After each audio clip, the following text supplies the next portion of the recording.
Muito bem, irmãos. Então, estamos aqui em nossa aula, segunda aula sobre o tema contracultura. Nem mundanismo e nem separatismo. Nós estamos dentro de uma cultura, que é a cultura humana, e como sabemos, biblicamente, a cultura humana, ela é parte da nossa vivência, ela não é nem boa nem má, ela é parte daquilo que nós somos como seres humanos. Ela é parte integrante da nossa vida. Mas é claro que a cultura, por causa do pecado, ela também espelha aquilo que nós somos. Há muitas coisas boas na cultura humana, mas também há coisas más na cultura humana. E nós, então, vivemos dentro dessa cultura. E nós vamos tratar mais na frente dessa proposta nem mundanismo, nem separatismo.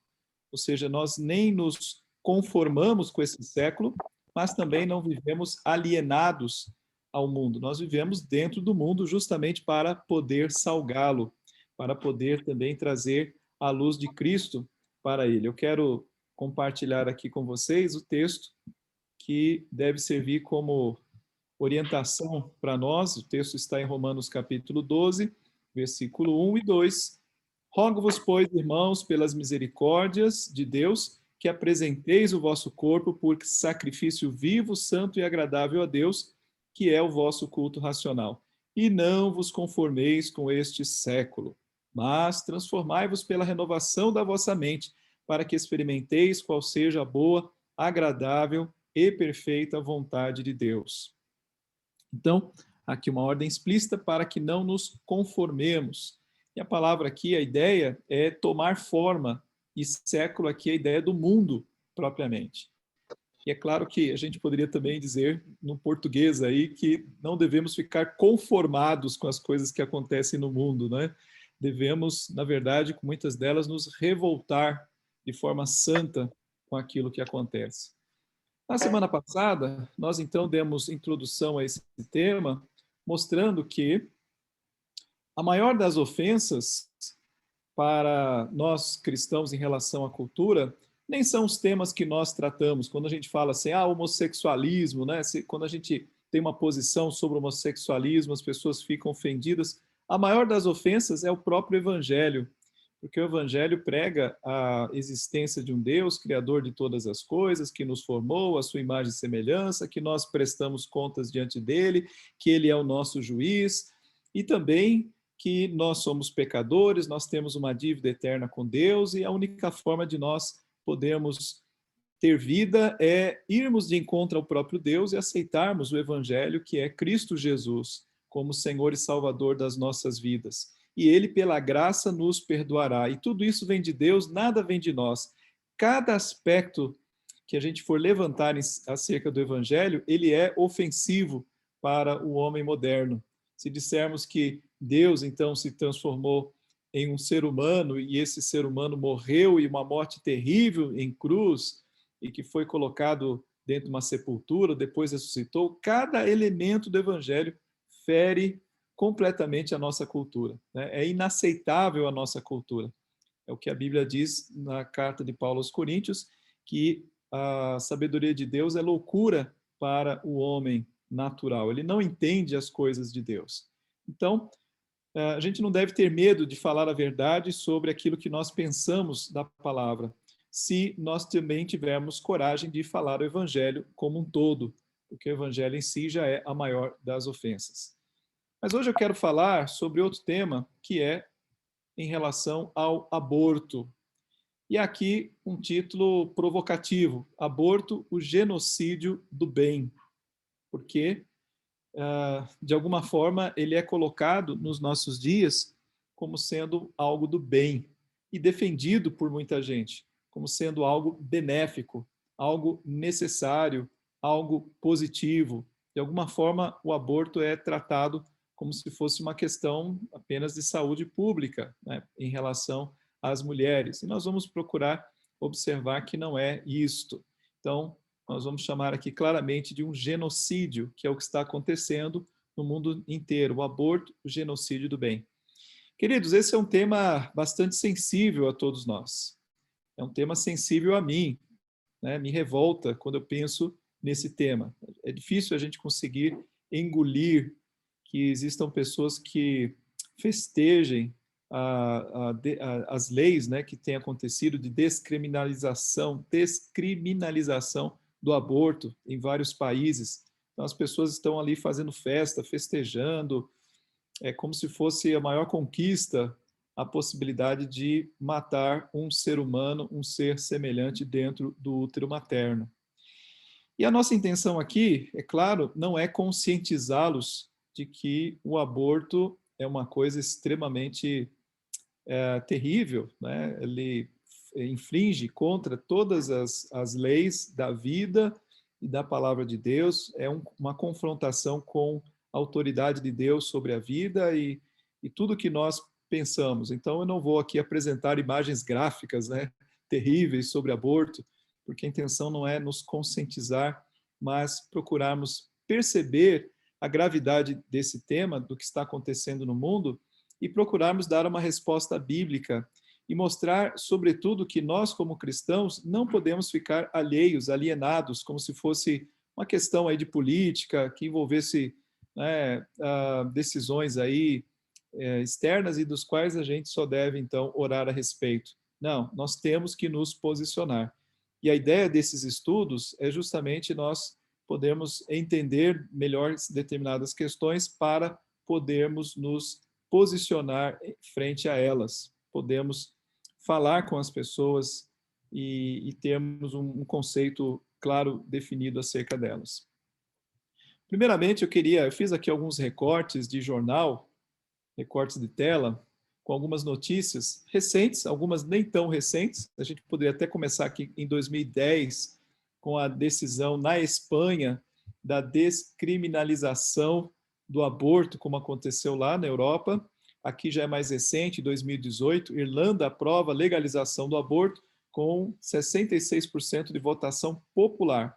Então, esse país surpreendeu, porque é um país de maioria católica, proibia a interrupção da gravidez em praticamente todos os casos. Agora, só Polônia e Malta mantêm proibição na Europa. Então, veja que todos os países, apenas 2 é que não ainda sucumbiram à legalização do aborto. Em março de 2020, agora bem próximo, Nova Zelândia, parlamento aprova descriminalização do aborto. Conversando com o reverendo João Petrecelli, perdão, que justamente é missionário na Nova Zelândia, ele esteve, inclusive, uma vez na nossa igreja e falou acerca disso. A Nova Zelândia é um dos países de maior renda per capita do mundo. É um país rico, um país em que as pessoas não veem, não conhecem necessidade, problemas sociais como nós temos no nosso país.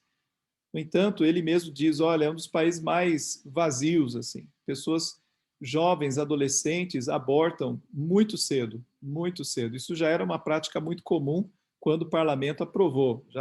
As pessoas já realizam isso normalmente, inclusive jovens. Isso é muito comum. Então, a Nova Zelândia, que é um país que foi cristianizado no passado, um país que tinha uma maioria cristã, hoje é um país praticamente ateu e que precisa de trabalho missionário, um país que sofre muito por conta dessas leis, né, e essa visão ateísta da vida. Aqui mais recente e mais colado, nosso vizinho, nossa vizinha, a Argentina, que no ano passado, no dia 30 de dezembro, teve no Senado a aprovação do aborto.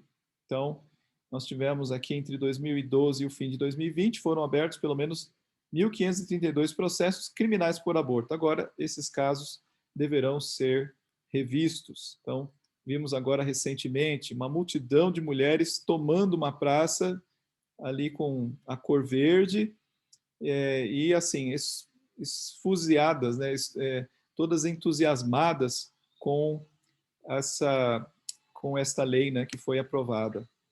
Aqui um detalhe, projeto de lei aprovado nesta quarta-feira estabelece que as mulheres têm direito a interromper voluntariamente a gravidez até a 14ª semana de gestação.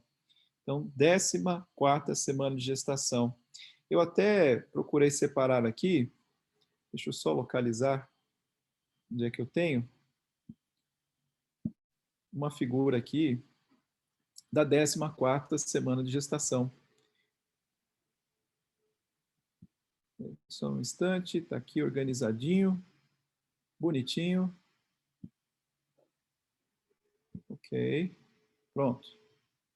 Deixa eu... Novo compartilhamento. Aqui. 14 semanas de gravidez. O desenvolvimento do seu bebê. Isso aqui, olha, é o site da Pampers, de fraldas. Então, você tem na internet vários sites que mostram o desenvolvimento do bebê dentro do útero materno. Então, 14 semanas, boquinha esperta. A boca do seu bebê pode abrir e fechar e está começando a fazer movimentos de engolir e chupar. Esses pequenos músculos faciais estão se exercitando de verdade. Pronto para falar. O esôfago, a traqueia, a laringe e as cordas vocais estão todos preparados e prontinhos para aquele primeiro grito após o nascimento. Formação do rosto. Neste momento, os olhos se moveram para o lugar certo na parte superior do rosto, e as orelhas se moveram do pescoço para os lados da cabeça. As mandíbulas já estão completas há algum tempo e o palato agora está se fechando da frente para trás. Gente, isto é um ser humano completo. Um ser humano completo, uma pessoa que já tem a sua identidade, já tem aqui os seus movimentos, já tem uma estrutura completa, né? E aí, quando nós vamos de volta aqui à notícia, é que o Senado da Argentina aprova a legalização do aborto no país até a 14ª semana de gestação. A gente não sabe qual o critério que é utilizado para determinar por que até a 14ª semana de gestação, mas assim foi a decisão na Argentina. E aí as consequências, né? Olha aí, uma notícia, essa aqui é daquele site Universa, que é um site feminista, dizendo aqui, grupo ajuda brasileiras a abortarem e planeja fretar ônibus para a Argentina. Então isso afeta até nós aqui no Brasil. Perceba ali nessa foto, né? Que coisa terrível. Marque um X para cada aborto que você já fez. E você vê a parede ali repleta de X. Mas dá a entender que esse X foi uma pessoa só que fez, porque ele é muito semelhante, né? Senão teria um X maior, um Xzinho pequeno, um X meio torto, mas não, o X tudo igual. Então, a gente vê que é uma parede apenas para querer aliviar de alguma forma a consciência dessas mulheres e dizer, olha, é normal, isso acontece, né? Isso é muito comum. E o mais curioso é ver na foto uma mãe com um bebê no braço, né? Se você olhar bem ali, tem uma mãe com um bebê no braço. Mas também outros efeitos colaterais reversos. Aborto na Argentina. Médicos se negam a fazer o procedimento. Profissionais de saúde reivindicam a objeção de consciência, conforme também estabelece a lei na Argentina. Isso é uma notícia de 6 de fevereiro. Então, notícia bem recente. Então, alguns médicos não querem fazer por uma questão de consciência. Então, a lei lhes permite não proceder com o aborto, se não for, creio que em questão de risco da mulher. E olha só, após a Argentina, Chile discute projeto de descriminalização do aborto. Ô, palavra difícil. Então isso vai, parece que pegando essa notícia de 21 de janeiro deste ano. E outra que me surpreendeu. Coreia do Sul descriminaliza o aborto no primeiro dia de 2021. Direito à interrupção voluntária da gravidez, antes só aceito para vítimas de estupro ou em casos de risco à saúde da gestante, agora é extensivo a todas as mulheres.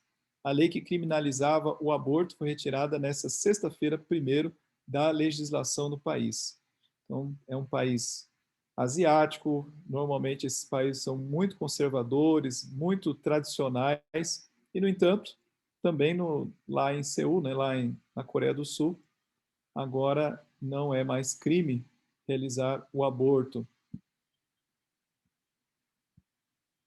Aqui uma informação geral, países onde o aborto é totalmente legal.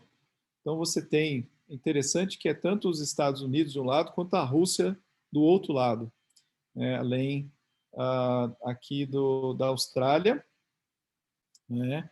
E aqui embaixo também você tem o país eu creio que seja Uruguai, né? Paraguai e Uruguai, sejam dois países em que o aborto seja legalizado.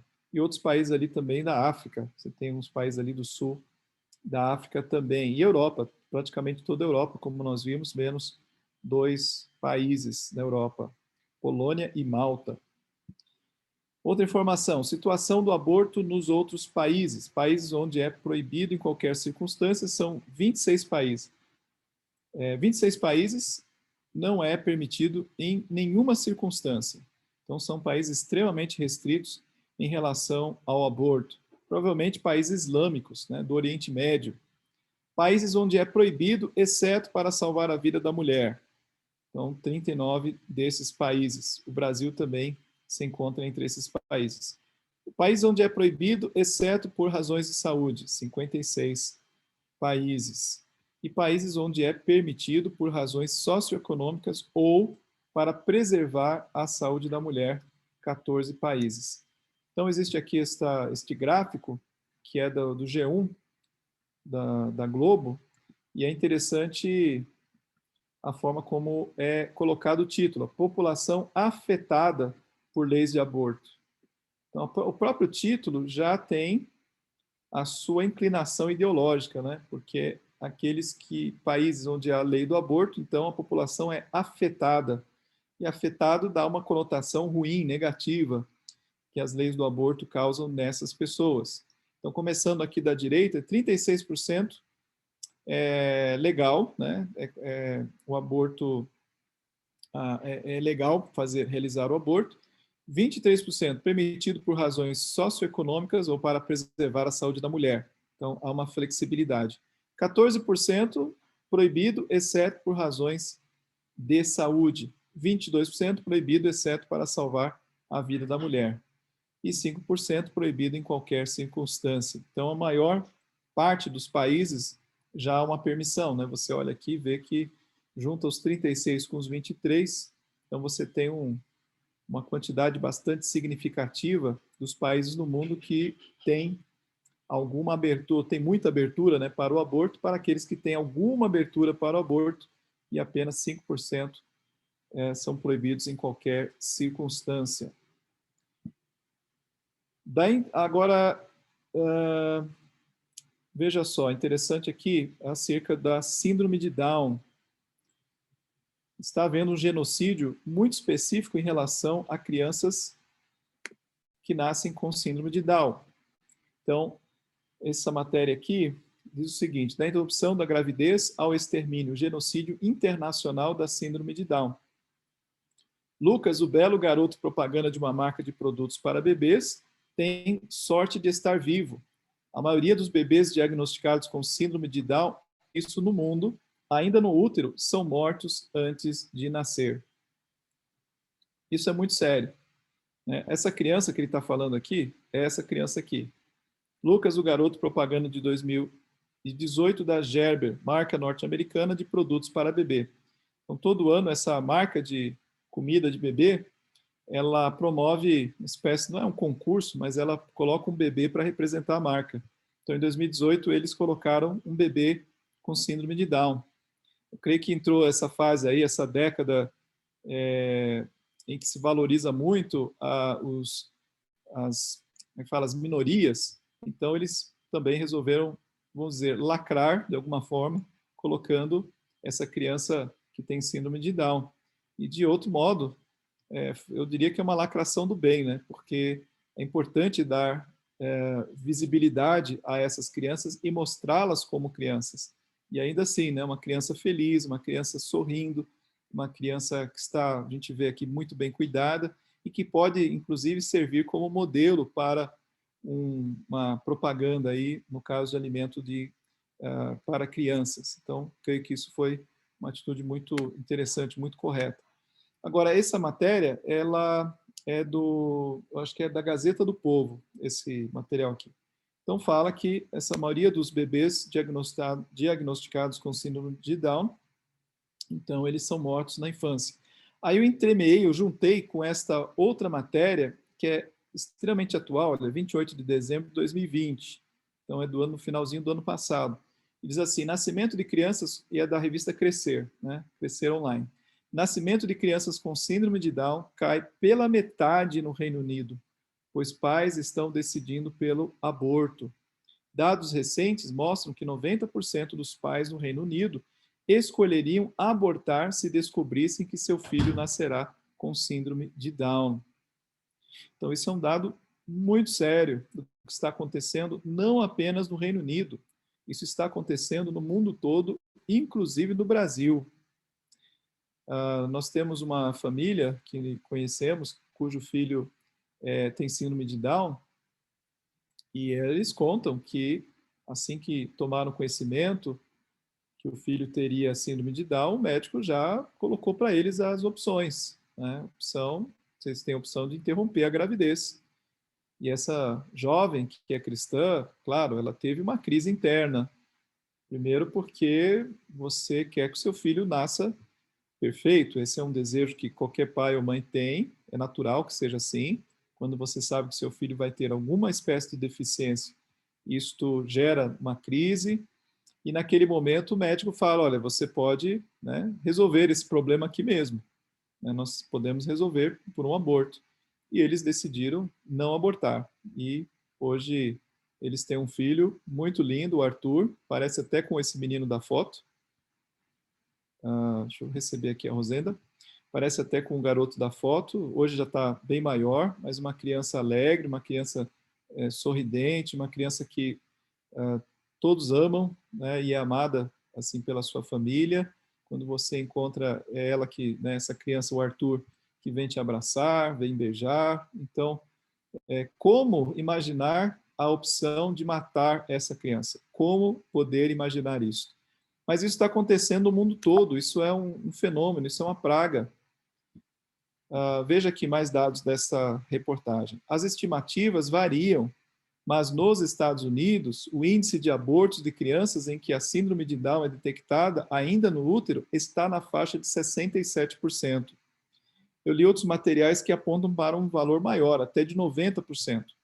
A descriminalização, ou melhor, aqui não, aqui a discriminação letal praticada contra essas pessoas tornou-se um fenômeno mundial. Discriminação letal. O que isso nos lembra? É claro que isso vai nos lembrar Hitler, com a sua discriminação letal, de quem ele julgava que não deveria viver, seja por uma questão de raça, seja por uma questão de alguma deficiência, seja por uma questão de sexualidade também. A Islândia, veja só, a Islândia anunciou com sucesso a eliminação de pessoas com síndrome de Down. A Dinamarca, cujo povo heroicamente salvou mais de 95% dos judeus que moravam lá durante a Segunda Guerra Mundial, agora se vangloria de que 98% dos nascituros com a condição são abortados. Itália, Alemanha, França, Suíça, Inglaterra e Bélgica têm taxas superiores a 90%. Hitler, que pretendia que a Europa fosse Judenrein, acho que é Judenrein, deve ser assim, o Celso está aí, pode ajudar, sem judeus, eliminou os judeus. Parece que hoje a Europa almeja ser Down Syndromerein, né? Ou seja, eliminar todos aqueles que têm síndrome de Down. Então, isso é um verdadeiro genocídio que está acontecendo a olhos vistos. Essas informações aqui são conhecidas. Mais uma parte aqui do texto. A decisão do aborto não é mais o cálculo utilitarista, que já é um comentário, né, sobre esses dados. Para melhorar as perspectivas da minha vida, devo destruir totalmente as perspectivas da sua vida. Então, um ser humano decide aniquilar outra vida para lhe dar maior, abre aspas, bem-estar, para lhe proporcionar conforto e etc. Agora então, você não pode viver por ser quem você é. Então, ele está dizendo aqui, na verdade, desta mudança na própria perspectiva de justificativa de aborto. Porque antes era, eu destruo a sua vida para dar melhor perspectiva à minha vida. Porque, por exemplo, uma mulher que está em plena carreira, uma mulher que está, assim, tem uma imagem ilibada, de repente fica grávida, então ela quer interromper aquela gravidez para que ela continue tendo aquela visão dos seus amigos, da família e da sua carreira. Agora, o que mudou foi que você não pode viver por ser quem você é, ou seja, você é um garoto, uma menina que vai nascer com síndrome de Down, então você não pode viver. Então veja a maldade do homem, veja que nível de estupidez até o homem alcança. Lembre-se que o primeiro grupo que Hitler tentou destruir era a população gay, por serem quem eles eram. Na China, meninas são abortadas por serem quem são.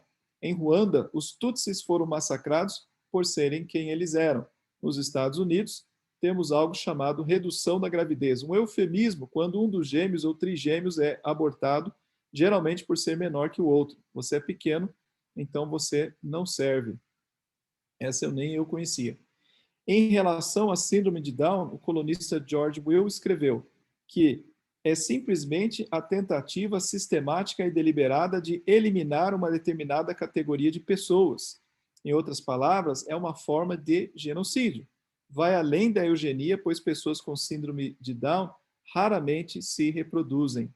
Porque no caso da eugenia, a ideia é você melhorar a raça. É aquilo que Hitler também era seguidor, a ideia de você tentar melhorar a raça. Mas no caso do síndrome de Down, isso não acontece porque eles raramente se reproduzem. No Brasil, o aborto provocado é crime, com penas previstas de 1 a 3 anos de detenção para a gestante. Eu nunca vi alguém ser preso por isso. Acho que não existe. É o tipo de lei que não pega. E de 1 a 4 anos de reclusão para o médico ou qualquer outra pessoa que realize em outra pessoa o procedimento de retirada do feto. Se alguém souber de alguém preso por essa razão, me informe, que eu pelo menos não conheço. Interromper a gravidez em caso de abuso sexual ou quando o parto põe em risco a vida da mulher é lei desde 1940 no país. Então, isso também é adotado no nosso país. E a partir de 2013, o STF passou a permitir o aborto de anencéfalos. Nós tivemos aí também o caso das crianças com Zika, mas o ponto aqui é mais em relação aos anencéfalos mesmo, as crianças que nascem sem cérebro, porque nesse caso, no entendimento do STF, elas são natimortas, né? Elas já não têm condição de ter vida. Uma criança sem cérebro não teria condições de ter vida. No entendimento da corte, pelo que eu li, a ideia é a seguinte: se um adulto, por exemplo, vem a ter morte cerebral, então isso é declarado morto. Pode ser que ainda haja alguma respiração, né? Existem alguns reflexos biológicos, mas a morte cerebral, então, declara que a pessoa está morta. E no caso de uma criança sem cérebro, então ela também estaria morta. Agora, também é um caso difícil de se analisar, porque existem graus, né, dessa doença e crianças que sobrevivem e até por muito tempo.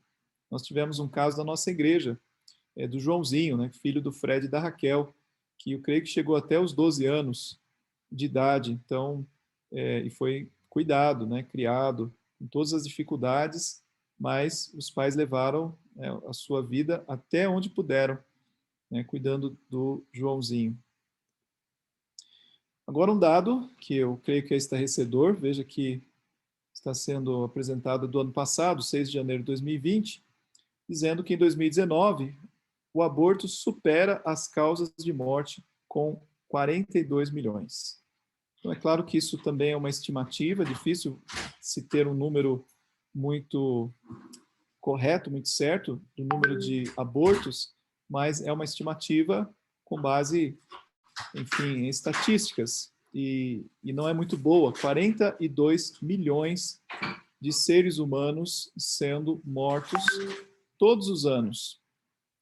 É um genocídio, né? É um genocídio estarrecedor, é terrível, e nós, como cristãos, nós não podemos ficar de olhos fechados, não podemos achar que isso não tem a ver conosco, não podemos simplesmente deixar que a sociedade siga, né, no seu rumo de forma passiva. Esse autor aqui, o David Platt, que é do Contra a Cultura, quando ele trata desse tema no capítulo 3, É interessante como ele começa o capítulo dizendo assim: vergonhosamente calada e espantosamente passiva. Olha só, vergonhosamente calada e espantosamente passiva. São estas as palavras que me vêm à mente quando penso em minha postura em relação à questão do aborto durante boa parte da minha vida como cristão e em meu ministério como pastor. Até bem poucos anos eu mal tocava no assunto. Encarava o aborto como uma questão política sobre a qual não via necessidade de me preocupar pessoalmente. Errei por não perceber que ele é uma questão, que ela é, ele, né, o aborto é uma questão bíblica com a qual eu deveria me preocupar profundamente. De todos os problemas sociais tratados neste livro, o aborto oferece o risco mais evidente e atual para a maior parte das pessoas em seu dia a dia. E aí ele começa a tratar acerca de números estatísticos de aborto. Inclusive ele cita aqui os 42 milhões e faz o cálculo que são 115 mil abortos diários. 115 mil abortos diários. 115 mil crianças que estão sendo trazidas ao mundo à força, através de mecanismos, através de pílulas, através de meios terríveis para a vida delas. Então, isso está acontecendo e nós não podemos ficar alheios a esta realidade. Nós devemos nos envolver com essa realidade, primeiramente tomando conhecimento, depois nos preparando, nos conscientizando e nos preparando para poder responder às pessoas acerca desse tema, porque é um tema que na sociedade há muito debate, as pessoas têm a sua maneira de ver, as suas justificativas, é um assunto sensível, especialmente quando envolve a questão do estupro e também quando envolve, claro, o risco à mãe, mas também é uma questão sensível quando envolve, por exemplo, uma adolescente grávida, quando envolve uma mulher grávida, digamos, fora, né, do momento mais do melhor momento para a vida dela, vamos colocar assim, em todos os níveis, né, isso gera um debate, existe a ideia no mundo, né, de que meu corpo, minhas regras, e assim por diante. Então, nós devemos encarar esse tema e procurar entendê-lo. Bom, nós vamos fazê-lo, então, em 2 momentos. Hoje e na semana que vem, nós vamos continuar esse tema, então eu não quero tratá-lo com toda a pressa do mundo e não quero também me estender muito aqui no horário. Mas eu queria olhar para ele com base em alguns textos da Bíblia. E a gente sabe que um texto muito especial, o texto do Salmo 139, a grande questão é que, de fato, a Bíblia ela não trata diretamente acerca do aborto. Não há um texto que vai dizer, não abortarás. Mas nós entendemos que ele está dentro da ótica dos 10 mandamentos, em que ele diz, não matarás. Então, nós não temos direito, não podemos, né, infringir este mandamento de matar. Agora, matar o quê? Matar galinha? Matar um boi? Matar uma barata? Não. O texto ali está diretamente falando em relação a um outro ser humano, a um semelhante feito à sua imagem, a imagem de Deus, na imagem e semelhança do nosso Deus. E aí vai entrar numa outra questão muito interessante, que é a pergunta que a gente vai ver depois, aqui em seguida, que é a pergunta fundamental. Depois eu vou voltar aos textos bíblicos. A questão de saber se o feto é ou não é uma pessoa. No fundo, é isto o que define esta questão. É saber se trata de uma vida humana ou não. Porque se é uma vida humana, então ela tem que ser protegida pela própria Constituição do país. Falando aqui da nossa Constituição brasileira. Ela tem direito à vida, é um ser humano. Ok? Então, se é uma pessoa, então tem que ser defendida. Como é que você defende um ser após, assim, com uma diferença de minutos, você diz que é um ser humano e antes daqueles minutos não era um ser humano? Porque é isso que acontece, por exemplo, nos Estados Unidos. Nos Estados Unidos existem situações lá conhecidas que são bizarras, para não dizer outra coisa, são terríveis, como, por exemplo, em clínica de aborto, por exemplo, o médico está lá realizando todo o procedimento do aborto, retira a criança, mas e quando ele a retira, ela está viva. Então, o que ele faz com essa criança? É uma criança nascida viva ou é um aborto? Veja que nível, né, de discussão a coisa envolve.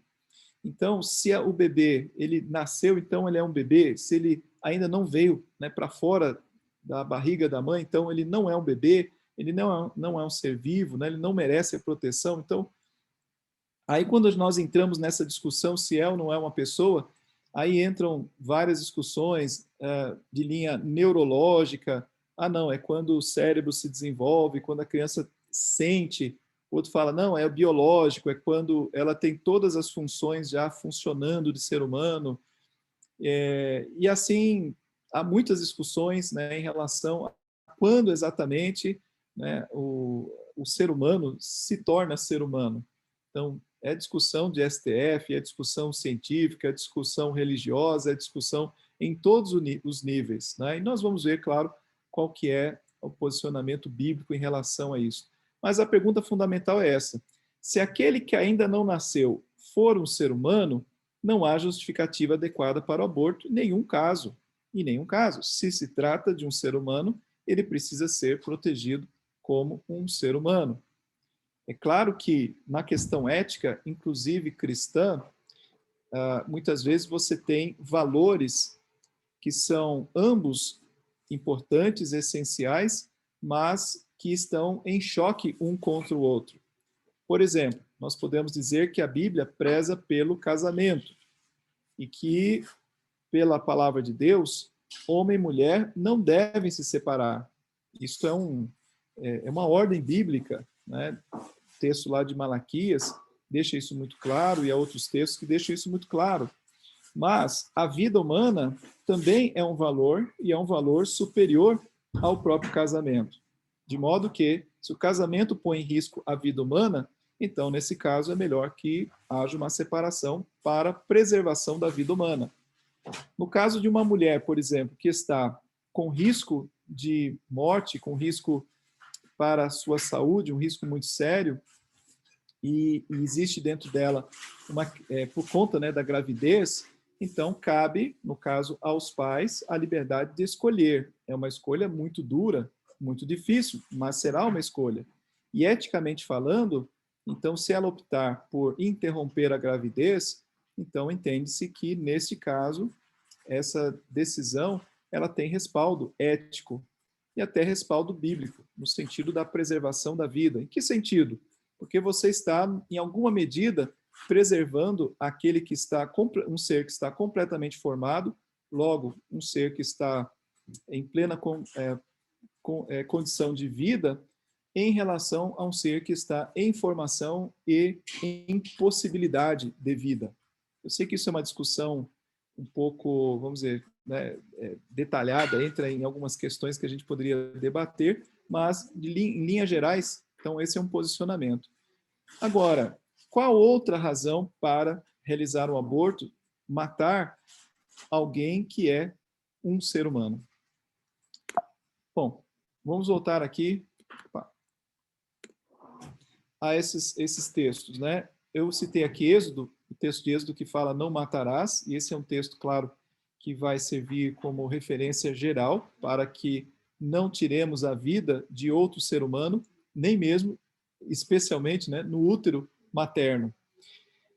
Mas a gente poderia mencionar aqui alguns outros textos e vamos fazê-lo de passagem. Na semana que vem, eu vou procurar estudar melhor o Salmo 139, ok? Então a gente vai só dar uma olhada aqui mais geral. Então, primeiramente, a menção ao livro do Gênesis é a menção acerca da criação de Deus.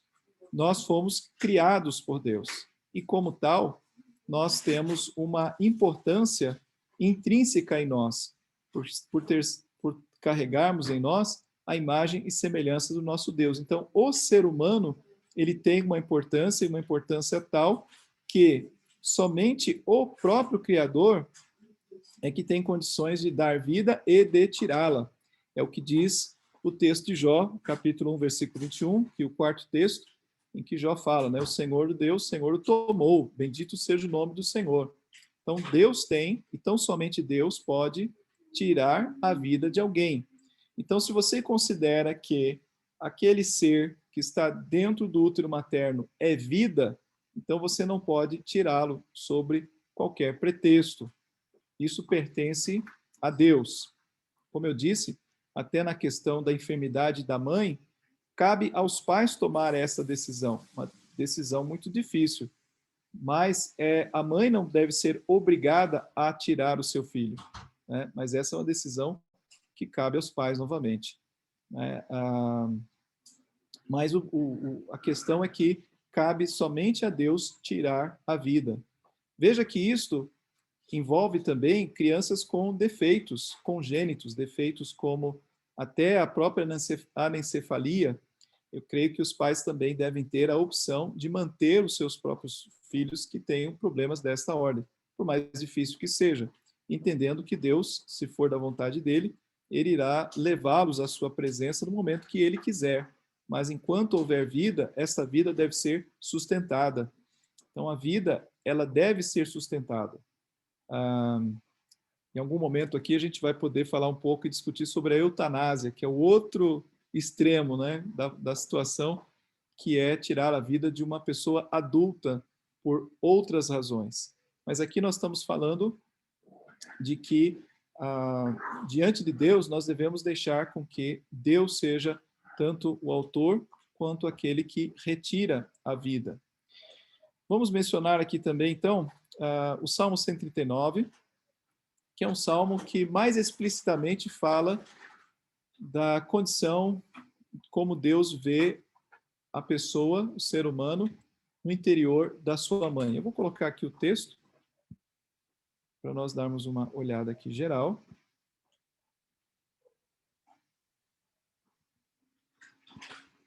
Vamos lá para o Salmo 139. Deixa eu abrir aqui também.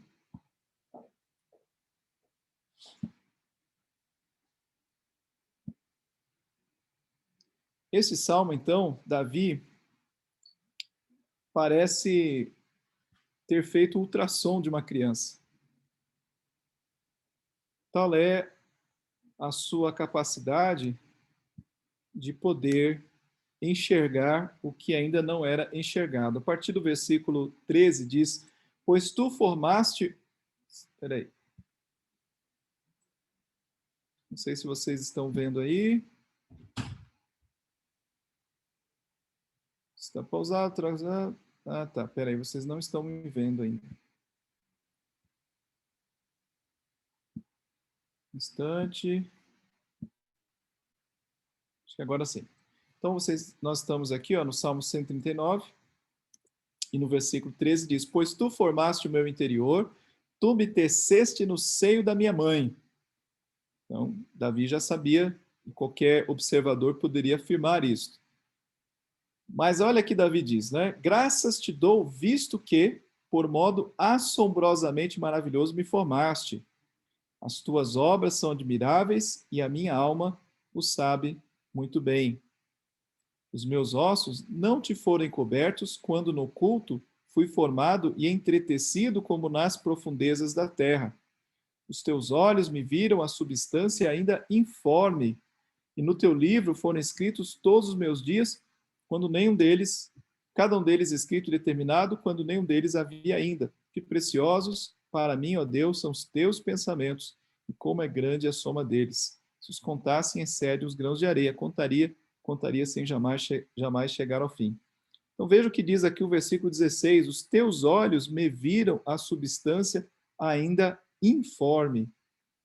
Então, quando eu ainda era um serzinho, sem essa característica física de ser humano, né, antes disso, e eu creio que Davi tinha esse conhecimento, com certeza já devia ter visto alguma barriga aberta, e já deveria ter podido perceber a realidade humana nos seus dias.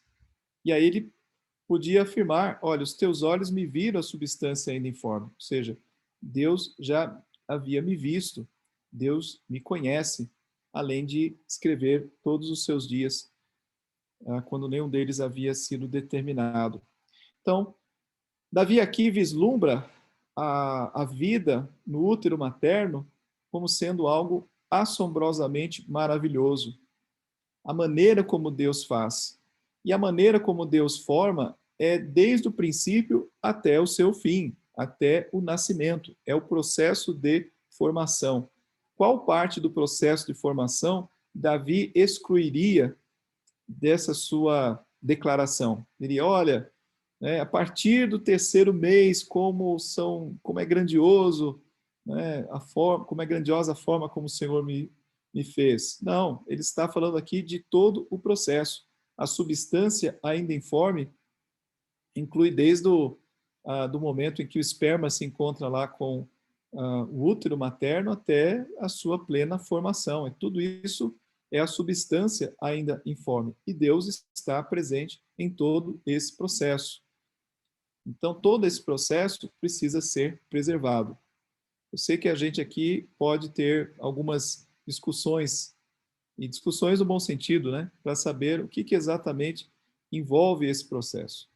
Agora, nós temos que ser honestos com o texto e dizer que todo ele está aqui envolvido naquilo que é o processo de formação do ser humano, naquilo que é assombrosamente maravilhoso.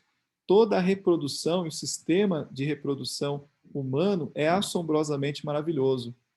Né? Como é que simplesmente um esperma num útero se transforma em outro ser humano tão completo, complexo, em todas as suas formas, trabalhando de forma conjunta, integradas e perfeitamente. Então, isso é um milagre. E Davi aqui está ressaltando o quão grande é esse milagre que é a vida humana. Então, quando você considera essa pessoa, e como Davi diz aqui, que ele já se considerava como pessoa, os olhos o viram, no livro de Deus foram escritos os seus dias, então se trata de uma pessoa, não há em ninguém o direito de poder interromper aquilo que é o processo natural de formação de um ser humano e de uma pessoa. Deixa eu voltar aqui.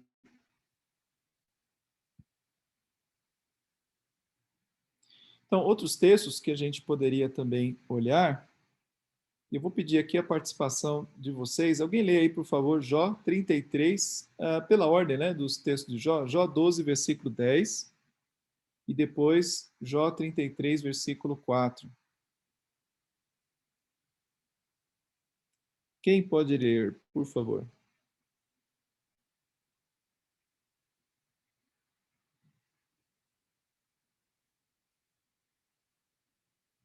Alguém? Então eu vou ler aqui, ó. Eu não sei que... Eu. Peraí. Eu. Pois não. Pode ler, Claudete. 33:4, não é isso, Jó? Isso. O Espírito de Deus me fez, e o sopro do Todo-Poderoso me dá vida. Isso.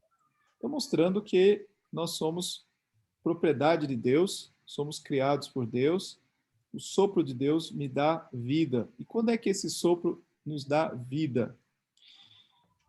Dentro dessa discussão, propriamente, de quando exatamente um ser humano se torna ser humano, e no nosso caso, na nossa discussão religiosa, né, quando a alma passa a integrar a formação desse corpo, é uma pergunta que a gente nunca vai ter resposta. Né? A gente não tem uma resposta.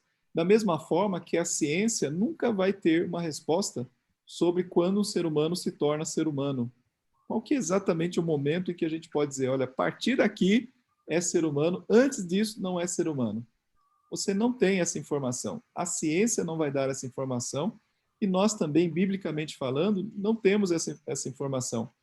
Quando é que a alma surge ali? É na concepção, né, que surge a alma, a partir do, sei lá, primeiro mês, não tem essa informação. Então, no silêncio dessa informação é que nós devemos ser ainda mais criteriosos e não agir de modo como se nós soubéssemos quando isso acontece, porque não sabemos. Então, na dúvida, devemos ser precavidos, né? Não podemos, devemos proteger o ser humano como ser humano em seu processo de formação. Agora, Jó 12:10. Posso ler, pastor? Jó 12:10. Na sua mão está a vida de todo ser vivente e o espírito de todo gênero humano. Isso. Então, de novo, a mesma pergunta. Quando é que a alma está ligada ao ser vivente? O texto fala que está na mão de Deus toda a alma e o espírito de todo o gênero humano. Agora, é gênero humano? A gente sabe, a gente pode afirmar que um bebê na barriga de uma mãe é do gênero humano, é um ser vivente. O que é muito curioso, né, para não dizer triste, é quando a gente ouve aquelas notícias do tipo, olha, encontraram vida no planeta XYZ, né? E o que é vida? Não, foi uma microbactéria, um negócio lá, um pozinho, uma coisa que ainda acham que ainda está para ser provado, que grau de, né, de o que se tem DNA e tal. E aí é uma briga dos cientistas para dizer, é vida, achamos vida no outro planeta. Aí, quando se trata de um ser dentro da barriga de uma mãe, aí não é vida, não é tratado como se fosse vida, mas apenas um amontoado de células. Então é muito estranho. E é claro que a gente sabe que há propenso, né, ideologicamente enviesado esse tipo de fala. Bom, Deuteronômio 32:39. Tenho. Jó 1:21, né? Jó 1:21. Ah, pois não, é que eu acho que a gente já mencionou, mas pode ler. E diz: Quem que vai ler? Nu Eu saiu leio. do ventre.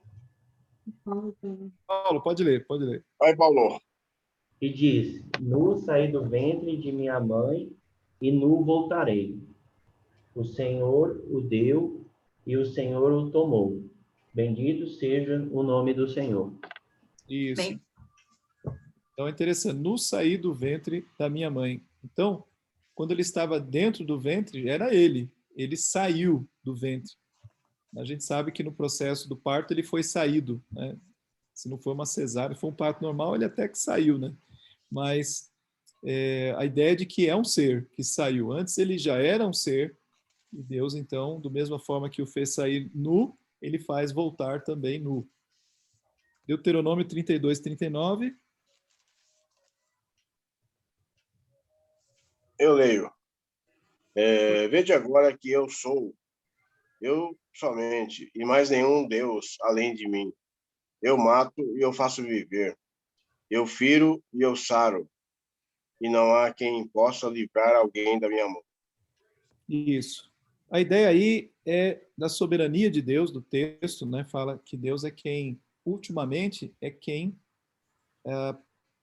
realiza, né, conforme o seu querer, estas ações sobre o homem. Então, nós podemos dizer, bom, não quero entrar nesse âmbito teológico aqui, né?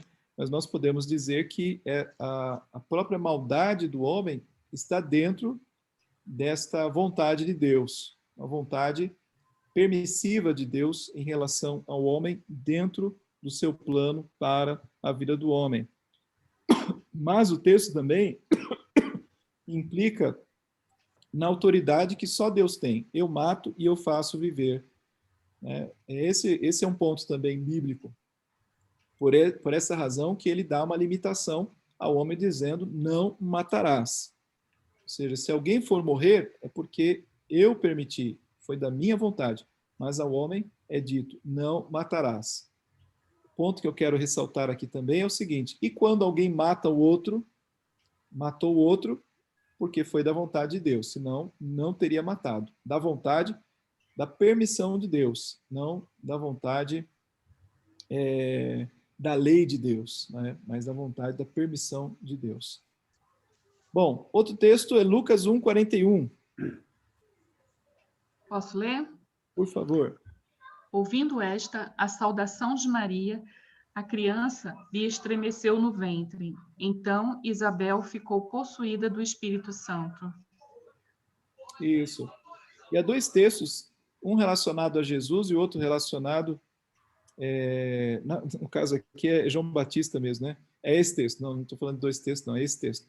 O texto que mostra que João Batista, então, ele estremece de alegria dentro da barriga de Isabel. Então, é uma coisa aqui impressionante, né? Uma criança dentro da barriga da mãe, como que saudando a outra. Isso mostra como a Bíblia trata a criança ainda na barriga da mãe.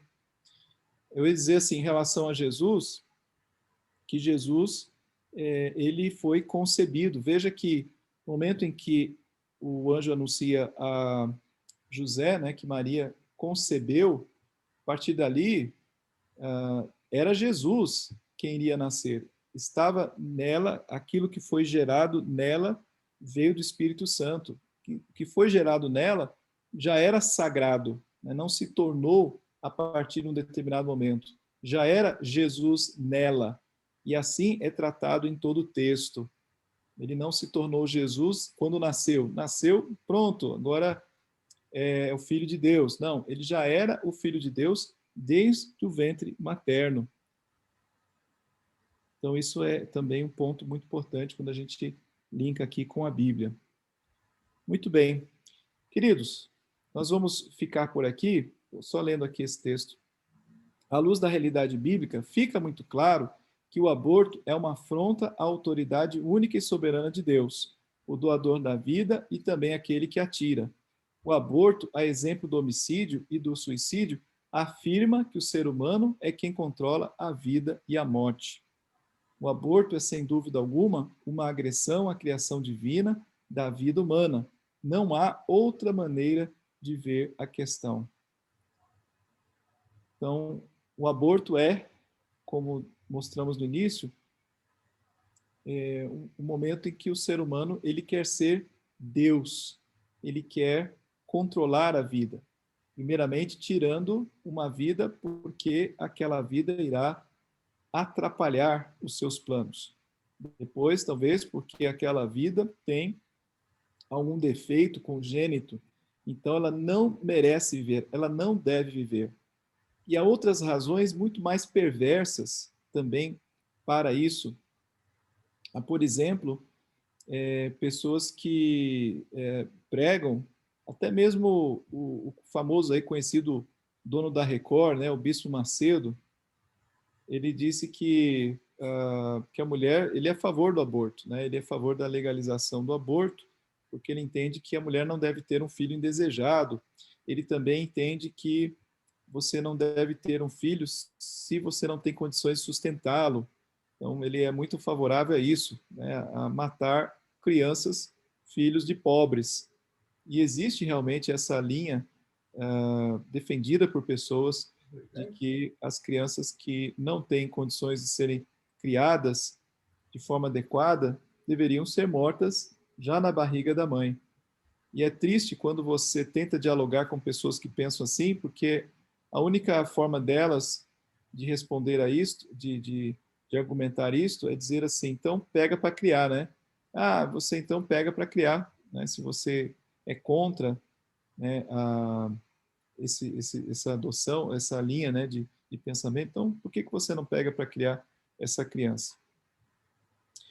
Muito bem, a Zene apresentou um texto, Paulo colocou aqui, obrigado, Zene, Paulo, diz lá, a ti me entreguei desde o meu nascimento, desde o ventre de minha mãe, tu és meu Deus. Muito bem, Zene, isso mesmo. Um excelente texto também. Desde o ventre da minha mãe, tu és o meu Deus. E eu teria também, você citou aqui o 9, contudo tu és quem me fez nascer e me preservasse, estando eu ainda no seio da minha mãe. Muito bem. É um texto, inclusive, um salmo messiânico, né? O Salmo 22.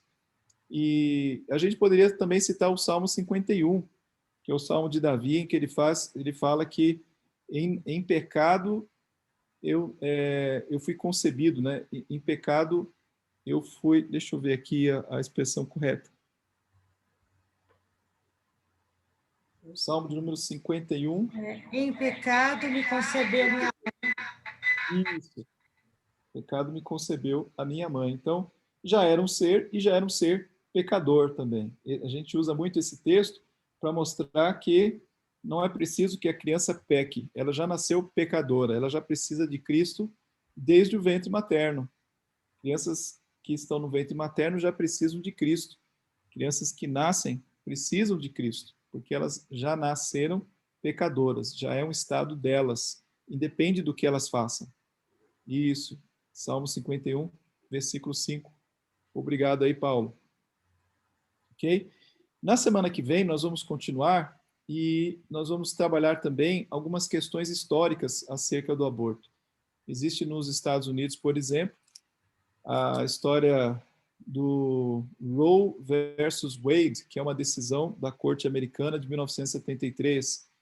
E há um detalhe interessante daquela história, que foi através dessa decisão de 73 que o aborto passou a ser legalizado, e foi por conta de uma mentira que uma mulher contou para tentar sensibilizar a corte, e depois essa mulher se converteu. Então, eu vou contar um pouco dessa história aí. E também nós vamos ver que os povos, olha que coisa interessante, a gente vê agora, especialmente o Ocidente, como nós mostramos aí, apenas 5% das nações existentes hoje não aceitam o aborto, né? O aborto é totalmente proibido. E aí nós vimos que cerca de 50%, mais de 50%, 60% tem liberdade em algum grau, desde total, né, a um grau maior em relação ao aborto. Mas o que é curioso é que na história nós vamos ver que países pagãos não admitiam abortos. Países pagãos do passado, Babilônia, o reino Medo-Persa e outros, não admitiam, não aceitavam o aborto. O aborto só passou a ser uma prática mais comum a partir dos gregos. Então, tem essa, né? Os gregos é que trouxeram esse cavalo de Troia aí para a humanidade, ok? Então, nós vamos ouvir um pouquinho acerca disso na semana que vem e também procurar apresentar outros textos bíblicos. Que Deus abençoe. Vamos orar, então, pedindo misericórdia ao nosso Deus e graça ao nosso Deus. Senhor, nosso Deus e Pai querido, esse é um tema difícil, porque o que nós estamos aqui tratando com números são realidades humanas, são vidas que estão sendo ceifadas por minuto, por segundo em todo o planeta, de uma forma terrível, de uma forma maldosa, porque aplica-se sobre um ser totalmente indefeso e por razões injustificáveis a pena de morte, sem que esse ser jamais tenha nem sequer podido se expressar em sua defesa. Por isso, ó Pai, usa a igreja, que é a igreja do Senhor Jesus Cristo, para poder também ser a voz dessas crianças que estão sendo mortas em todo o planeta. Senhor, o nosso mundo está se tornando cada vez pior, um mundo em que o amor está se tornando uma verdadeira geladeira. As pessoas não têm mais sentimento pelo próximo. E isso em razão do afastamento que elas têm de ti. As nações não conhecem a Deus e logo o próprio ser humano vai perdendo a sua identidade, vai se tornando cada vez mais irracional e sem sentimento. Nós queremos pedir ao Pai que o Senhor nos ajude e nos preserve para que não percamos, nós como igreja, não percamos essa nossa sensibilidade, esta nossa consciência para o mal e que não deixemos de lutar contra o mal com todas as forças que nós temos, ó Pai. Perdoa-nos, Senhor, pela nossa inação, perdoa-nos pela nossa omissão, perdoa-nos, Senhor, por não enxergarmos a grandeza de problemas como esse que estão acontecendo, não lá na China e outro país distante, mas ao nosso redor, na nossa vizinhança, no nosso próprio país. Te agradeço, ó Pai, porque ainda existem leis no nosso país que restringem essa prática, embora que ela aconteça, e que o Senhor ajude, ó Pai, para que nos mantenhamos desta maneira, pelo tempo que o Senhor quiser, mas que isto ainda aconteça. Ajude as pessoas que estão no governo hoje, que são contrárias a esta prática, especialmente a ministra Damares, que é a pessoa da área dos direitos humanos e que é contrária ao aborto, e outros que ali estão, ó Pai, que eles sejam usados por Ti para impedir, ó Pai, o avanço do mal que tem tomado conta de grande parte já do nosso planeta, Senhor. Abençoa-nos, ó Pai, protege-nos, em nome de Jesus. Amém, Senhor.